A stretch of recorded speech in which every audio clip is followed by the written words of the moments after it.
Welcome to the bunker. Welcome to the Renegades of Puck podcast. I'm your host and captain, Crazy Charlie Saunier. And before we get started on the no half step in hockey coverage, please let me direct you to renegadesofpuck.com. That's our home website and where you'll find all of the information and access about the Renegades of Puck. And once you're on that website, please click on the merchandise tab and check out our great online store. We have classic traditional logo t-shirts. We have our Pride t-shirts. We have our special event t-shirts. We also have our brand new Jam and No Half Step in t-shirts. And that's just the tip of the iceberg when it comes to our online store. We have approximately 55 gimmicks in our online store. Socks, throw pillows, bed sets, wall art, all of that stuff. We've sold out so that you can buy in. We sure do appreciate each and every one of you for picking up some Renegades of Puck merchandise. You can easily support this show by going to social media, and you can find us everywhere, as the graphic on the screen says. Whether it's podcast platforms or social media platforms, the Renegades of Puck have registered for every single one of them. So please support those efforts. It doesn't take you but a second, doesn't cost you anything, and it sure does go a long way to helping the Renegades of Puck operation out. We're up to 183 subscribers on YouTube. That is a dramatic difference from where we were just 1 year ago. So please, let's keep the no half step and efforts up, and let's keep building all of those different platforms up and all those different numbers, especially the audio podcast platform. If you'd like to become a partner of the Renegades of Puck or just make a donation to the Renegades of Puck because you love what we do here in the bunker, you are always welcome to do that through Venmo. Just search Renegades of Puck or scan the QR code that's currently sitting on your screen. It is very helpful. Any dollar goes a long way to helping look at what we've done here in the bunker, look at the equipment upgrades, and look at the events that we're out there planning. So please continue making donations. Please continue supporting your local Renegades of Puck. It means the world to us. Now it's time to get to that no half step in hockey coverage. So let us deliver the goods. It's time for operation number 665. That's right, show number 665. And on this date in hockey history, the Nashville Predators have played 4 games and find themselves with a record of 2-2. That means they have 4 points. They currently sit in second place in the Central Division because they have lost the tiebreaker already to the Dallas Stars by falling in the previous 2 games versus the Dallas Stars. So the Dallas Stars have 4 points. The Preds have 4 points. The Winnipeg Jets have 2. The St. Louis Blues have 2. Colorado is at 2. Chicago is at 2. Minnesota and Arizona still at 0. It's only been 1 week in the NHL season, so still a very limited sample size, but the Nashville Predators currently sit themselves in second place. On home ice, where their next game will take place, they have a record of 1-1. They've scored 9 goals in the season. They've given up 12, and they have a goal differential of -3 after the Nashville Predators wrap up their next game against the Los Angeles Kings at home. Thursday, they will be in Columbus to take on the Blue Jackets for the first time this season, and then a little bit of stability to the schedule as the Predators will come home for a Saturday game versus the Philadelphia Flyers on the 22nd, then a couple of days off before the 27th home game against the St. Louis Blues and the 29th home game against the Washington Capitals. The month of October will close out as the Nashville Predators will make their way out to northwestern Canada on the 1st of November to take on the Edmonton Oilers. For the Nashville Predators, once they wrap up this game with the LA Kings, they'll have 2 more games with the LA Kings. On the 21st of January, the Preds will face off against LA again in Nashville at Bridgestone Arena, and on March the 11th, the Preds will go to LA to face off against the Kings in Los Angeles. Now, the Kings have managed to play 3 games on the season. In this first week of the season, they have a record of 1-2. That's good for 2 points. They're currently 4th in the Pacific Division, and on the road they are 1-0 with their most recent game that I'm going to recap momentarily being a road victory. On the 11th of October, they opened their season with a 4-3 loss versus the Vegas Golden Knights. They followed it up on the 13th with a 4-1 loss versus the Seattle Kraken, and then most recently on the 15th, a 7-6 victory at the Minnesota Wild. Now, the LA Kings will be on the second night of back-to-backs when they come to Nashville. They will be in Detroit on Monday night, then they will come to Nashville on Tuesday night to face off against the Preds. So the Preds may have a good opportunity right here early in the season to catch the Kings on the second night of back-to-backs. When you take a look inside the numbers for both of these clubs, yes, I know it's only been 1 week, but we're starting to see some numbers fill in, and we're starting to see the rankings also fill in a little bit. The Nashville Predators have 2.25 goals for. That's 26th overall in the NHL. Goals against, they're giving up 3 per game. That's 18th in the league. Shots for is 28th. That's 22nd in the NHL. And you know the Nashville Predators had difficulty with this statistical metric all season long last year. Shots against, 28.8 is 12th best in the NHL. The power play, converting at only 6.3%. That is 27th in the league, and that is far from where the Nashville Predators finished last season at 6th overall in the NHL. Only 1 out of 16, including a 5-on-3 so so far through the first 4 games of the season. The penalty kill for the Nashville Preds is rated 18th in the NHL, killing off 78.6% of their penalties against, giving up 3 power play goals on the season. Taking a look at the LA Kings numbers and rankings, goals for 3.67 ranks them currently at 14th. Goals against at 4.67 rates them at 27th in the NHL. Shots for 30.3 per game is 18th. Shots against at 36 is 27th. Their power play converting at 21.4% or 17th best in the NHL, and 3 out of 14 is how the raw data breaks down.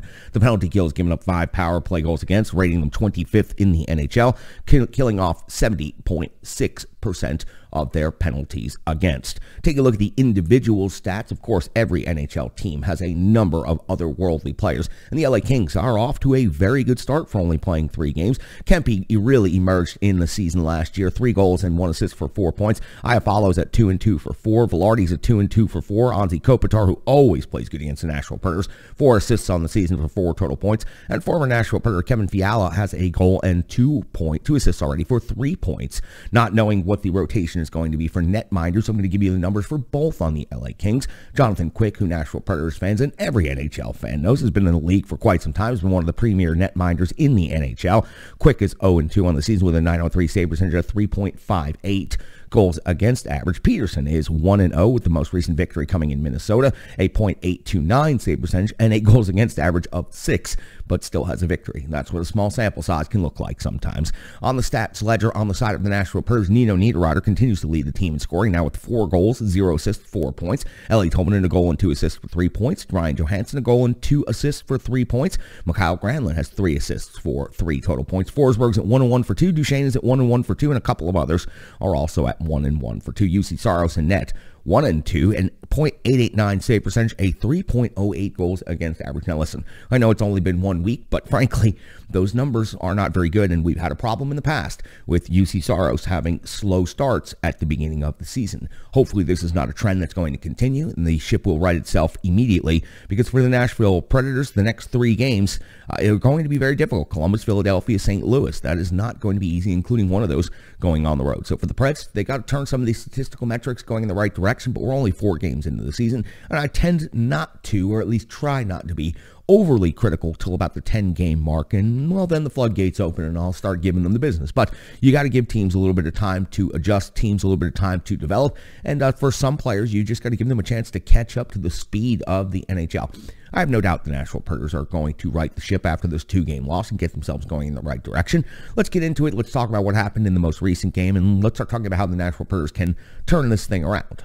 It's now time for the Rebirth Sports full game recap. Rebirth Sports, you can check out their work, and I urge you to do so. RebirthSports.com or on Facebook, Twitter, Instagram, or you can just look at this jersey that I'm wearing right here in the bunker. This is the Renegades of Puck home jersey. We also have the road jersey, the 3rd jersey, and our brand new hoodies. Just sent off an order to Rebirth Sports yesterday. I'm so incredibly excited to get my brand new hoodie. I'll be wearing it here in the bunker and on set as the weather starts to turn towards a little bit colder. So Rebirth Sports, they're incredible. They are visionaries. They take my visions and they make them reality, and they also help in such tremendous ways. Rebirth Sports are great partners to the Renegades of Puck, and I sure do appreciate their partnership for another season here in the trenches. Let's go all the way back to 10/15 of the year 2022 when the Nashville Predators were in Dallas to take on the Dallas Stars. John Hines deploys his lines in the following way. Forsberg, Granlund, Duchesne, Niederreiter, Johansson, and Tolvanen. Looks like the Sherwood experiment might be over there on the second line.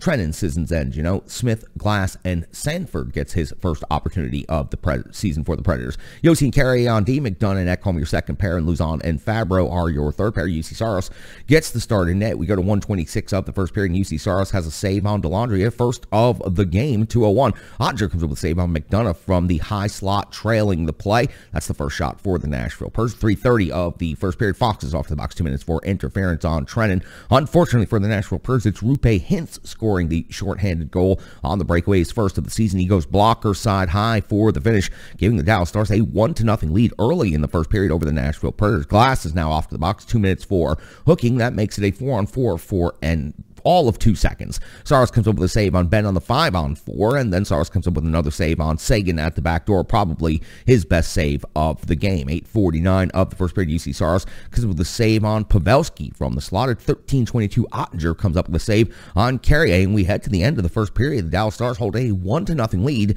Nashville out shooting Dallas 13-10. We are only 39 seconds into the second period, and there's Roope Hintz again, his second goal of the game, his second goal of the season. It was a 2-on-1 pass, and it went off of Ekholm's stick and through the 5-hole of UC Saros. We see this from time to time. Pucks seem to find their way off of Mattias Ekholm and into his own net. Dallas holds a 2-0 lead now over the Nashville Predators on Roope Hintz's 2 goals in just over 20 minutes of game time. 2:26 of the second period. Lindell's off the box, 2 minutes for interference on Sanford. Dallas's PK, though, is very strong. Immediately after the PK at 4:36, Joe Pavelski appears to score by finishing the backdoor play off of the rush. This play was challenged for offsides, and it was ruled no goal. Once you got a chance to get a look at the replays, it was pretty obvious that this play was offside from the start. Dallas goes back to having a 2-0 lead. At the 6-minute mark of the second period, Fabro and Delander are off the box, 2 minutes each for 4-on-4, just both minor penalties off of the penalty. Heiskanen would score on the 4-on-4, though his first goal of the season, a low shot redirect, and the Preds D's just absolutely overwhelmed off of the rush. The 4-on-4 usually leads to a 2-on-2 rush, and the Preds D just could not handle the forwards or the D when it comes to the Dallas Stars. Dallas gets that 3-0 lead now after all. 8:29 of the second period, Ottinger stops Yossi off of the rush. 10:47, Duchesne hits the post. 10:59, Duchesne's off the box, 2 minutes for hooking, and it did not appear that he actually got the hands. It looked like it was a clean stick lift. That's why he was incredibly upset after the play and got himself a 10-minute misconduct, so a total of 12 minutes of penalties for Matt Duchesne. Only 2 would lead to the Nashville Predators being shorthanded, of course. The other 10, of course, would just be Matt Duchesne not being in the lineup. So Nashville Predators PK is solid on this scenario, and they're able to kill off the situation. 16-18 in the second. Suter's off to the box, 2 minutes for interference, and then Miller is off to the box, 2 minutes for tripping. This leads to a 5-on-3 for 35 seconds for the Nashville Predators. And that's when Nito Niederreiter picked up his 4th goal of the season. A low shot deflection off of Granlund's shot pass. This actually occurred about 1 second after the 5-on-3 had finished and wrapped up. So on the continuation, before the player could get back in, the Predators score on the power play. Now we see a 5-on-4 scenario, and the Dallas Stars are able to kill that. So the game is 3-1 now as we hit the end of the second period. The Nashville Predators out shooting the Dallas Stars 25-16. So Dallas only 6 shots on goal in the second period. The Nashville Predators with 12 shots on goal in the second period. To start the third period, we're 3:17 in, and Robertson's got his first goal of the season. It was an easy finish at the end of a tic-tac-toe, giving Dallas a 4-1 lead. And I have to tell you, this goal appeared to break the Nashville Predators because it would be quite a bit of time in the third period before there would be literally any activity. 12-17, Saros comes up with a save on Robertson. 18-47, Marchment comes up with an empty net goal, his 3rd of the season, all against the Nashville Predators, of course, making the final 5-1. The Nashville Predators only able to generate 5 total shots on goal in the third period, finishing the game with 30, and Dallas does finish the game with 22 shots on goal, able to generate 6 in the third period. So your final 5-1 in favor of Dallas. Preds outshoot the Stars 30-22. Overall, this was not a good night for the Nashville Predators. Now listen, we almost made excuses for them after the loss at home at Bridgestone Arena the other night for the jet lag concept, for them perhaps being tired. Now it appears that there is something either in the matchup versus the Dallas Stars, which if it is a matchup problem against the Dallas Stars, every team in the league will take a look at that video and restructure their lineup and their game to play exactly the way the Dallas Stars did to secure 2 points over the Nashville Predators. Or the Nashville Predators really haven't gotten going yet. I didn't see a whole lot in that game last night that looked like the 2 games against San Jose in the Global Series. Now, listen, for the Nashville Predators, I'm sure they are thankful now that they got to play a very bad team in the Global Series in the San Jose Sharks, because the Sharks have come out of the gate and have been just dreadful over in the Pacific Division, while the Nashville Predators have come back home, and frankly, these last 2 games have been pretty dreadful. That was a pretty boring overall game last night for the Nashville Predators. They didn't seem to have the jump, the jam, the fight, or any of the things you come to expect from the Nashville Predators when they take the ice. You know John Hines is going to get things corrected, and hopefully we see a totally different effort against the Los Angeles Kings. We've got the Renegades of Puck, an analysis coming up here in just a moment. UC Saros was 17 out of 21 in this game, and the team in front of him was frankly just not that great. A lot of goals came from close range, came on the back door, came from breakaways, came from tip-ins, and came from redirects by your own players. So for UC Saros, no, this was not a great game, and I'm not going to criticize him too thoroughly on this one,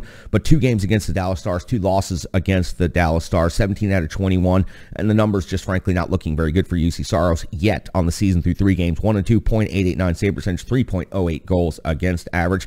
Here to tell me about that performance and to tell me about UC Saros and what's going on in net for the Nashville Predators, well, he's the one and only Nostradamus, the starting goaltender of the Renegades of Puck. If it happens between the pipes, it's within his domain. You can find him at Greek Goalie 35, and you can listen to him and watch him right now. Thank you very much, Charlie. Another day and another drubbing of the Nashville Predators by the Dallas Stars, this time by a score of 5-1. What can you say about this? I mean, this is 2 days after they got embarrassed on home ice. You go to Dallas, you get a chance at a little bit of revenge, and once again, the Predators play soft defensive coverage in their own zone, particularly around their own net, and we'll get to that here in a little bit. UC Saros only had to face 21 shots, stopped 17 of them. Not really his fault once again, giving up 4 goals in consecutive games. You can't pit this on UC Saros, and I don't think anybody that watches that game can say what's wrong with UC Saros here in these last couple of games since they came back from Europe. It's not on UC Saros. The fact that the Predators have this much talent on their blue line and continue to play so porous in their own zone is mind-boggling to me. Okay, the Dallas Stars have a new coach, new regime there, and a new mentality. Okay, fine, but these were also their first 2 games of the season. The Predators had a little bit of taste against the San Jose Sharks. They should be game ready.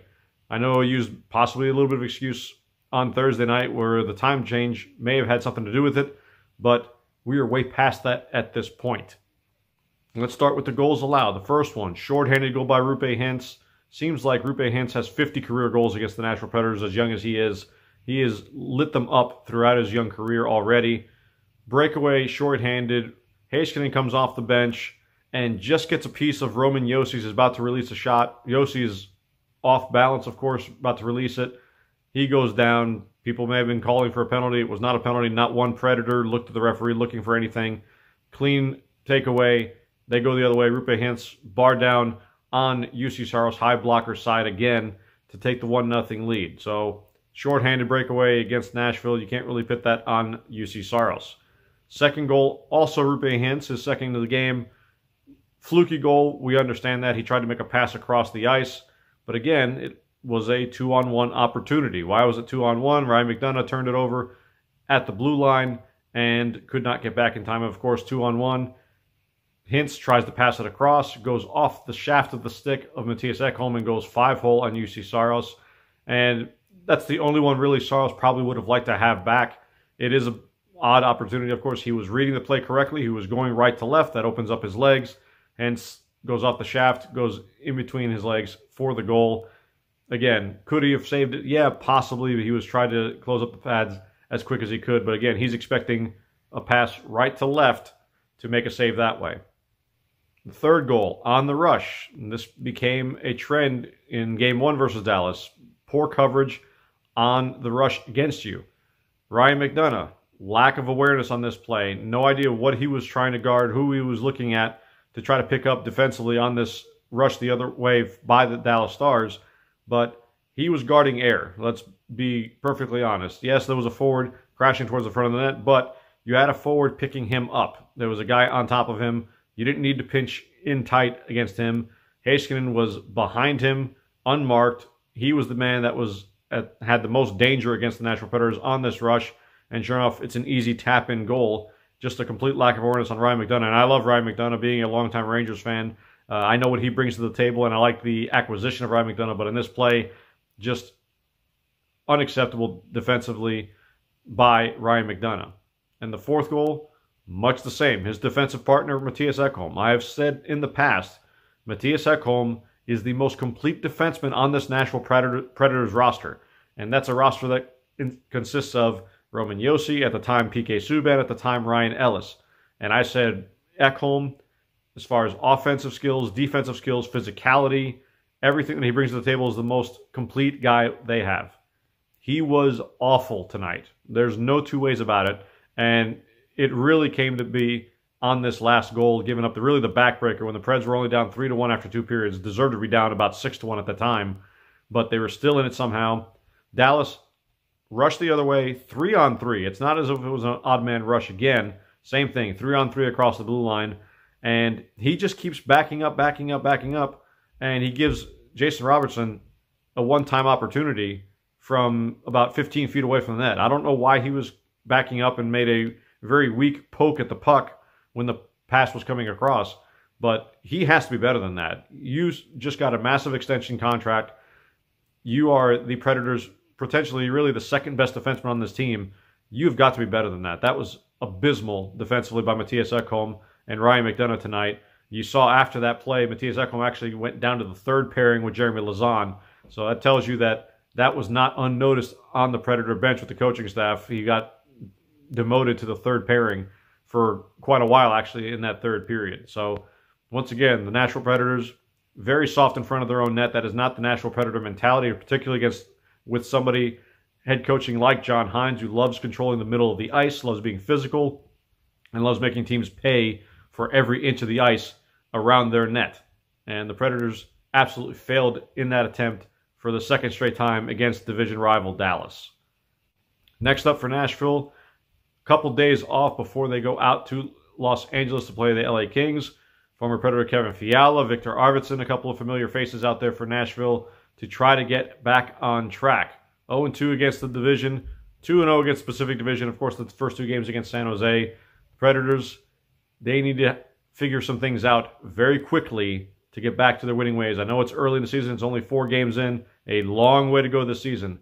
But very unfamiliar territory by the Predators playing this bad in their own zone and not protecting UC Saros. The UC Saros usually getting 30 to 40 shots against, which is okay as long as you don't give up the quality of chances. And the Preds, way too many high-danger chances given up in these last couple of games against Dallas. That has to get fixed if they're going to go back in the W column.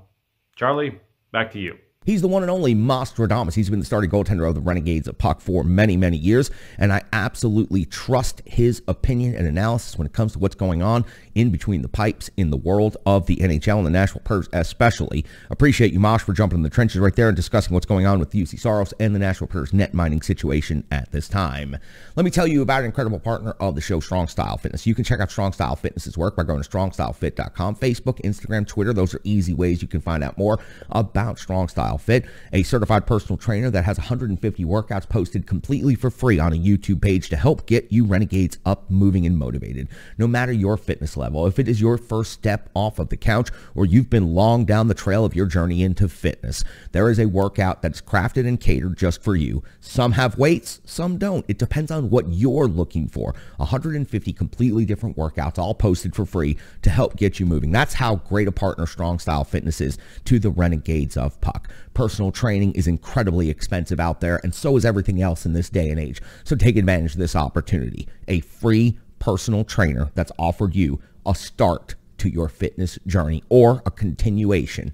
Trust me, I've seen the results. I've experienced the results for myself. Strong Style Fitness. I appreciate them so much. Stick taps, love, and respect. Let's talk about a little bit of analysis from this most recent game, the Nashville Predators and the Dallas Stars. Nino Niederreiter scored a goal in this game, his 4th goal of the season. Now 4 games, 4 goals. That's looking like a pretty brilliant free agent signing right there, but it goes more than the production. The production, of course, at the end of the day is always going to be what people look at. It's going to be probably weighted the most important, but the way Nino Niederreiter goes about every shift out there, he really brings the jam. He is a hard player to play against. Even when the Preds were down big in this game against Dallas, he was still driving the net hard, still looking for rebounds, still causing scrums after whistles. I really have enjoyed watching him through 4 games. He was always a difficult player to play against for the Nashville Predators. Now, he seems to be a very good player playing for the Nashville Predators. It's been a lot of fun watching Nino Niederreiter through these first 4 games, and as the team continues to gel and get better, I think that Nino Niederreiter is only going to continue performing well. But 4 goals through 4 games is a very good start to the season.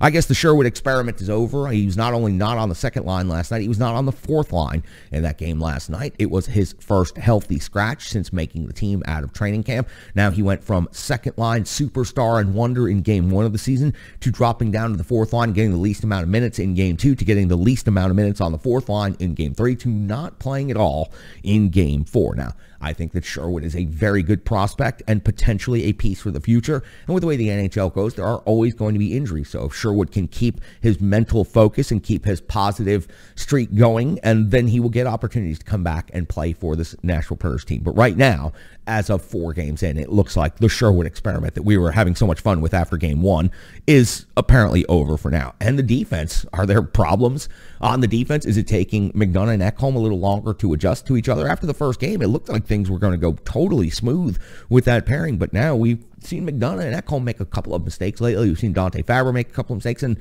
frankly, we've seen the captain Roman Josi be torched more times than you would expect in these first couple of games since the Nashville Predators have come back over to play in North America.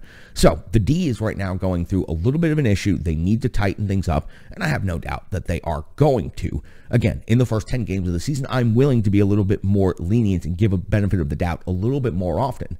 But the Preds defense needs to lock things down, and they need to start playing a little bit better. I made this note. The power play finally gets one. It didn't happen on the 5-on-3, but it happened on the continuation. So effectively, it was a 5-on-3 and everything but the timing on the scoreboard.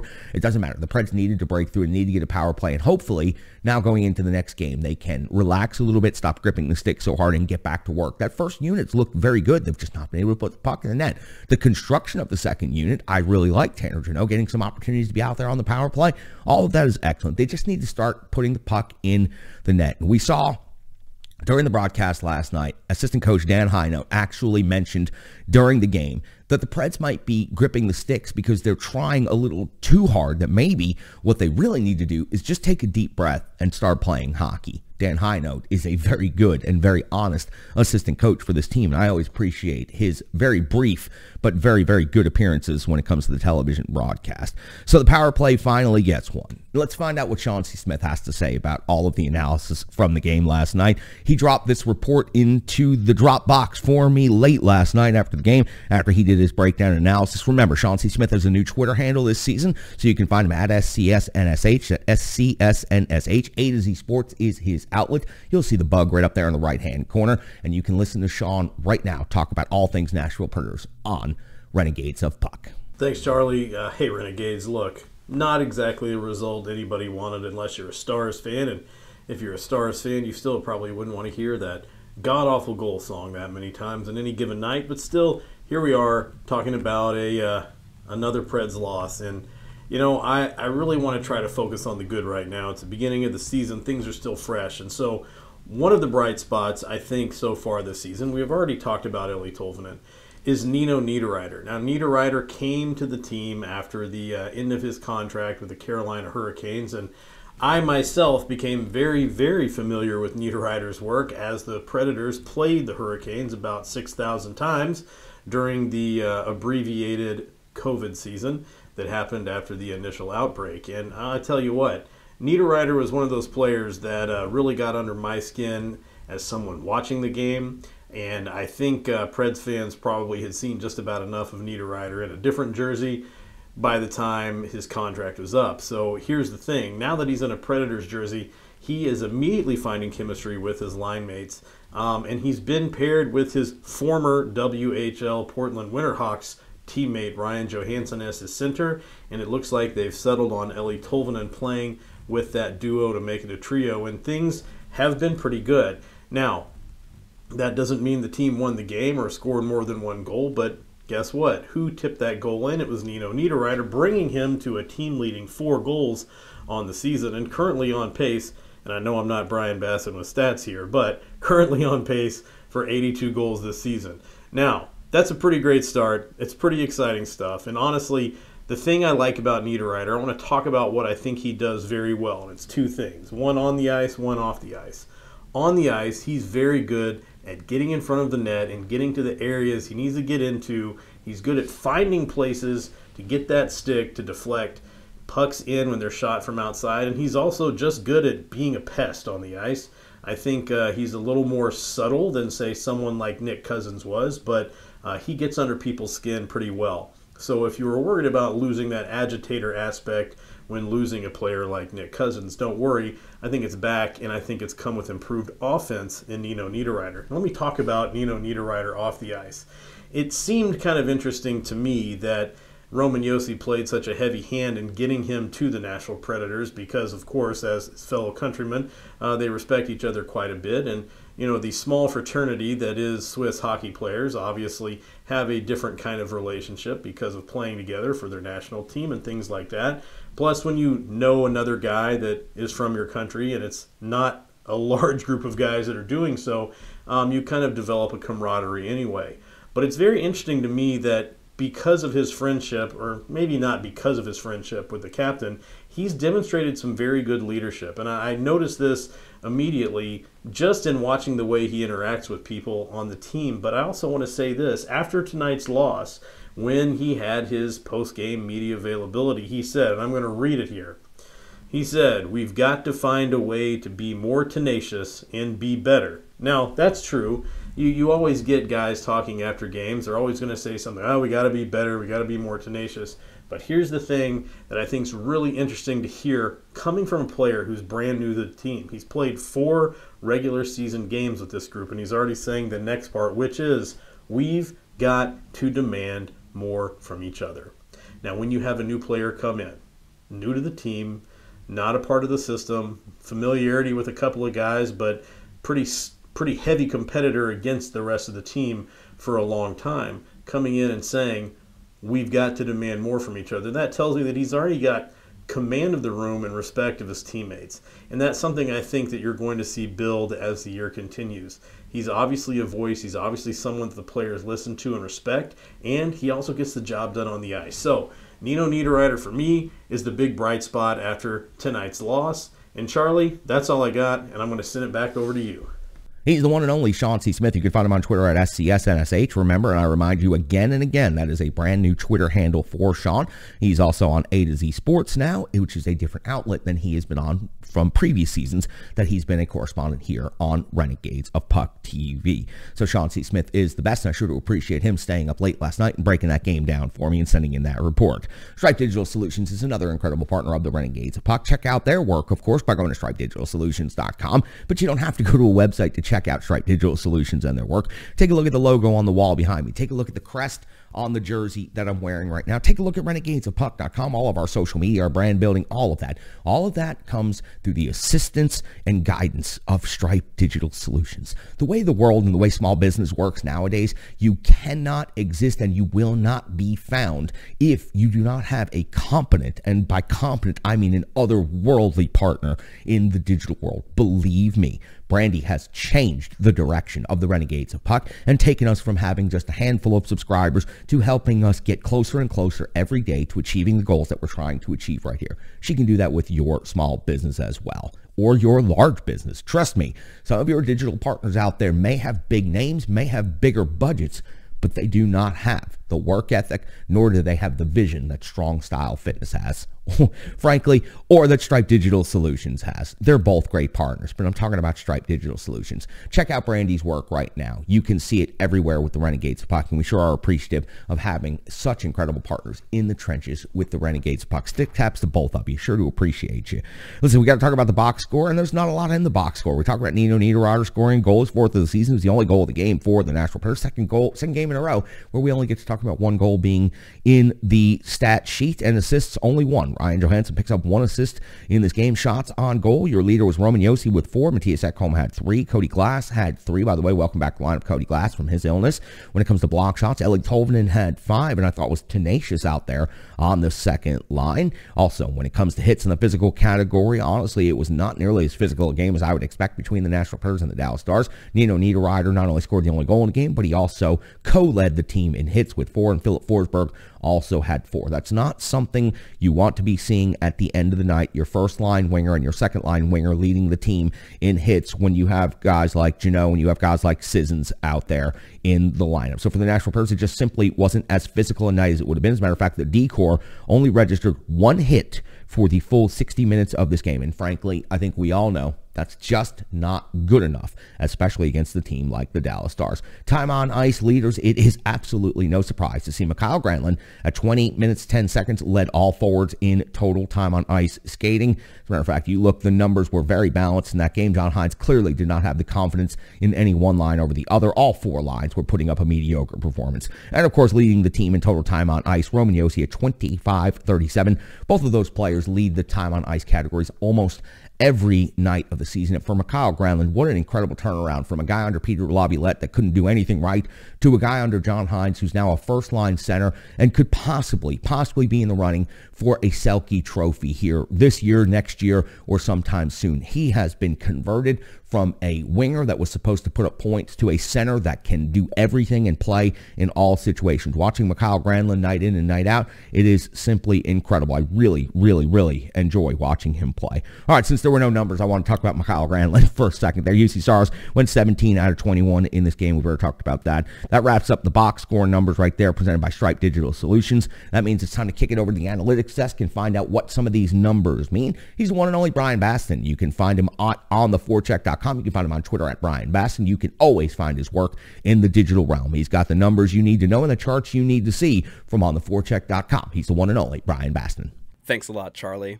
Once again, the Nashville Predators took on the Dallas Stars, and once again, Nashville ended the night. It was an embarrassing loss, getting outscored 5-1 after a 4-1 loss in Thursday's home opener. And yes, in many senses of the word, the Nashville Predators had seen stars several times already this season, but unfortunately, the stars they aren't seeing are the topic of tonight's One Big Stat. Speaking of stars, what has happened so far in this early season to the big name players for the Nashville Predators? As of right now, 3 out of the 4 players making $8 million or more a year have just accounted for just 3 goals, and that's Philip Forsberg, Ryan Johansson, and Matt Duchene. However, there have been 9 goals scored by the Predators, and 5 of those are by guys who weren't even on the team last year, including a team-leading 4 from Nino Niederreiter and 1 from Kiefer Sherwood, who rode the bench in tonight's game. Now, Nashville is going to need a lot more from their star players, as they can't rely on a single line with Johansson, Niederreiter, and Tolvanen to score for them and get no help from depth. And you expect a lot better than that from your top line that includes 2 40-plus goal scorers in Philip Forsberg and Matt Duchene. The Predators have got to figure something out quick. This team has not looked like the veteran team that it is. We're seeing mistakes that we didn't see very often even last season, but this team looks disjointed, disconnected, and unfortunately just completely out of sync with each other. Hopefully by the time Nashville returns home for Tuesday night's game, they will have figured something out, and Coach John Hynes may have to shake up the lineup or put some guys on the bench to shake this team up and get them back where they started. But it's going to all start with the Nashville Stars, and Philip Forsberg, Matt Duchene, Ryan Johansson, and the goalless Roman Josi will have to step up and lead this team in order to give them the depth, scoring, and the defense that they have been so sorely missing in these last 2 games. And that's tonight's One Big Stat. Back to you, Charlie. You can find him on Twitter at Brian Basson. You can check out his work at ontheforecheck.com, or, of course, right here on the Renegades of Puck. He's got the charts you need to see and the numbers you need to know. He's the one and only Brian Basson from ontheforecheck.com. Sure to appreciate each and every one of the Renegades Puck jumping in the trenches. Listen, talking about back-to-back losses, especially the way these 2 have gone against Dallas, it's never enjoyable, but it is what we do. We do full game breakdowns and full episodes for each and every one of the games of the season. So you can expect somewhere between 82 and 100-plus shows this year from the Renegades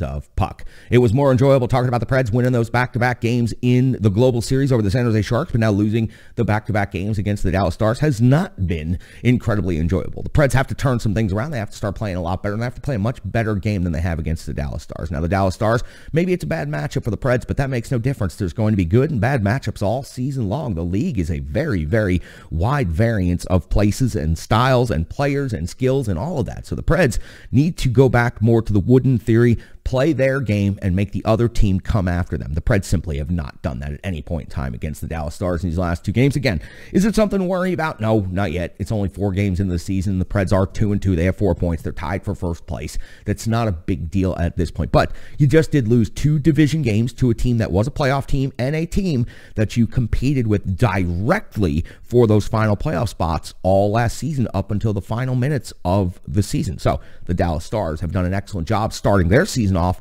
at 2-0 and find themselves in first place with 2 victories over a division rival, while the Preds have beaten a Pacific team twice and lost 2 in division. Now they'll have a couple of opportunities before getting back in division against St. Louis on the 27th. But these are all important points coming up. The Preds have LA, Columbus, and Philadelphia in their next 3. They've got to find a way to start collecting some points, but more importantly, playing more consistent hockey, getting the power play going in the right direction, and solidifying that D-core just a little bit. I know we've made some tweaks in the lineup here over the last couple of games, so John Hines is obviously still trying to find what is going to be his core lineup going forward. Would not be surprised if there was a move coming up here in the next couple of games, whether that's somebody getting called up from Milwaukee, somebody sent down, of course, or perhaps a minor trade, as David Poile has been known to do in about the first 15 games of the season. But for now, I don't worry, and I try not to overanalyze or be too harsh or critical in the first 10 games of the season. Matter of fact, I used to not even offer a whole lot of opinion analysis or critical thought on the first couple of games of the season. But now, with points being as important as they have become each and every night, and with the Nashville Predators being right there on the cutting line these last couple of seasons for the playoffs, every point important, every point critical. That means every game deserves scrutiny. And that's exactly what we've done here in the trenches today with the Renegades of Puck. I sure do appreciate each and every one of you joining us. Before I head out the door, of course, I'm going to remind you one more time, and I'm going to start by telling you this. Spots are filling up, and they're filling up quickly, and there are limited spots available. But the great news is there are still spots available for the road trip of a lifetime with the Renegades of Puck and Ships and Trips Travel, where we will be going to Las Vegas to watch the Nashville Predators take on the Vegas Golden Knights on New Year's Eve in Las Vegas. And then we'll be celebrating New Year's Eve in Las Vegas, and then we'll be coming on back to Nashville, and we won't be telling anyone what happened out there in Vegas. No, we'll be telling everyone what happened out there in Vegas, because we're not going out there to screw around. We're going out there to watch hockey and have a good time. Shipsandtripstravel.com is how you're going to get more information, or keep watching the show, keep following our social media platforms, and you will get plenty of more information from the Renegades of Puck. Again, the road trip of a lifetime. It's coming up New Year's Eve, Renegades of Puck in Vegas to watch the Preds take on the Vegas Golden Knights. It is the perfect Christmas present. It is the perfect anniversary gift. It is the perfect gift for the hockey fanatic in your life. If you've never gotten to see the Nashville Predators play outside of Nashville, please, I encourage,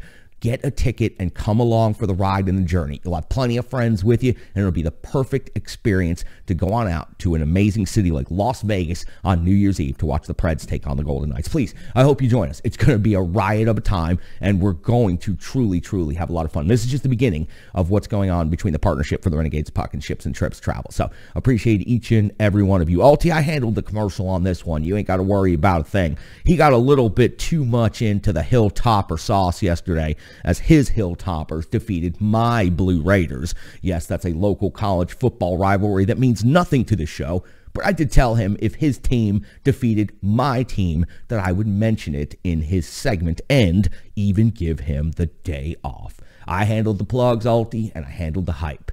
Congratulations to Western Kentucky on that victory. Now let's get back to the hockey coverage as we do so well. Alti will be back on the next episode, and you can expect the Renegades of Puck all to be in the trenches as well.